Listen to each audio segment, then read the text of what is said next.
जी सब फोड़ा-फोड़ी करके गए, सरिये से, डंडे से, जी। पत्थर फेंक के गए हमारे घरों के ऊपर तक पत्थर फेंके किसी ने।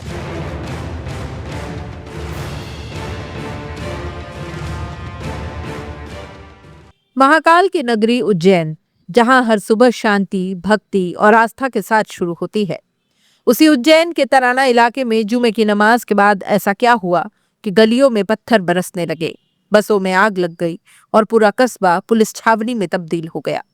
यह कोई मामूली झगड़ा नहीं था। यह था नफरत, आक्रोश और बदले की आग में जलता हुआ तराना, जहां कुछ घंटों में हालात काबू से बाहर हो गए। गुरुवार शाम तराना में कुछ युवकों के बीच मामूली विवाद हुआ। दोनों समुदायों के युवक इसमें शामिल थे, लेकिन यही विवाद शुक्रवार को हिंसक विस्फोट में बदल गया। आरोप है कि बजरंग दल के कार्यकर्ता सोहेल ठाकुर पर कुछ युवकों ने जानलेवा हमला किया, सिर पर रॉड से वार किया, जिससे वो बेहोश होकर गिर पड़े। आनन फानन में उन्हें अस्पताल ले जाया गया और हालत गंभीर होने पर उज्जैन रेफर किया गया। यहीं से शुरू हुई कहानी का वो खतरनाक मोड़ जिसने पूरे तराना को सुलगा दिया। सोहेल ठाकुर पर हमले की खबर फैलते ही माहौल गर्मा गया। स्थानीय लोगों का कहना है कि 25 से 30 नहीं, बल्कि 100 से ज्यादा लोगों की भीड़ अचानक मोहल्लों में घुस आई। हाथों में डंडे, पत्थर और लाठियां थी। घरों की छतों पर पत्थर फेंके गए, खिड़कियों के शीशे चकनाचूर हो गए।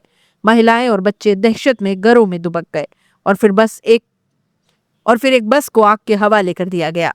सड़क पर धुआं, अफरा तफरी, चीख पुकार और डर। तराना कुछ ही मिनटों में दहशत का दूसरा नाम बन गया। घटना के बाद लोगों का गुस्सा और डर कैमरे के सामने फूट पड़ा। एक आदमी क्या संभाले साहब, कम से कम 100 लोग थे। ऊपर तक पत्थर फेंके गए, बच्चे गिर पड़े। अगर हम बचाव न करते तो आज लाशें गिरती। कुछ महिलाओं ने आरोप लगाया कि पथराव के दौरान गाली गलौज और बदसलूकी भी की गई। मोहल्ले में ऐसा माहौल बना कि लोग अपने ही घरों में कैद हो गए। अस्पताल में भर्ती सोहेल ठाकुर ने सनसनीखेज आरोप लगाए। उनका कहना है कि उन पर हमला पूर्व नियोजित था। हमला करने वाले युवक हथियारों से लैस थे। वजह यह थी कि पहले लव जिहाद के मामलों को उठा चुके थे। बसंत पंचमी कार्यक्रम के चलते भी उन्हें निशाने पर लिया गया। सोहेल का दावा है कि हमला सिर्फ उन पर नहीं, बल्कि पूरे इलाके का माहौल बिगाड़ने की साजिश थी। स्थिति बिगड़ते देख उज्जैन एसपी प्रदीप शर्मा खुद मैदान में उतरे। तराना में 300 से ज्यादा पुलिस जवान तैनात, ड्रोन कैमरों से निगरानी हुई, सीसीटीवी फुटेज खंगाले जा रहे हैं। बीएनएस की धारा 163 लागू है। संवेदनशील इलाकों में अतिरिक्त बल तैनात है। पुलिस ने सोहेल की शिकायत पर हत्या के प्रयास का केस दर्ज किया है। 6 आरोपियों के खिलाफ मामला बना, जिसमें से 5 को गिरफ्तार कर लिया गया है। मुख्य आरोपी फिलहाल फरार है, जिसकी तलाश जारी है। एसपी प्रदीप शर्मा ने दो टूक कहा, स्थिति पूरी तरह नियंत्रण में है। आरोपी चाहे किसी भी पक्ष के हों, उन्हें बख्शा नहीं जाएगा। पुलिस पूरी रात कार्रवाई करेगी। उन्होंने दोनों समुदाय से शांति बनाए रखने की अपील की और कहा कि अफवाहों पर ध्यान न दे। शुक्रवार दोपहर जुमे की नमाज के बाद एक बार फिर तनाव बढ़ा। अज्ञात लोगों ने एक और बस को आग लगाने की कोशिश की।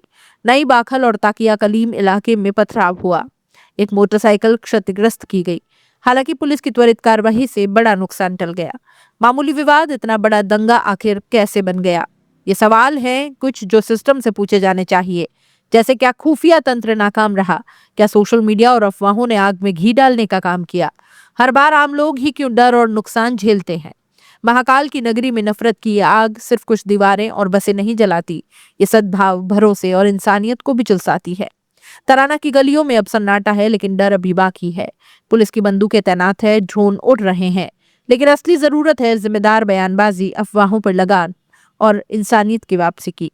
उज्जैन सिर्फ एक शहर नहीं, आस्था की पहचान है, और आस्था की धरती पर नफरत की राजनीति सबसे बड़ा अपराध है। क्या ऐसी घटनाएं रोकी जा सकती है, या हम हर बार स्थिति नियंत्रण में है यही सुनते रहेंगे? कमेंट में अपनी राय जरूर दीजिएगा।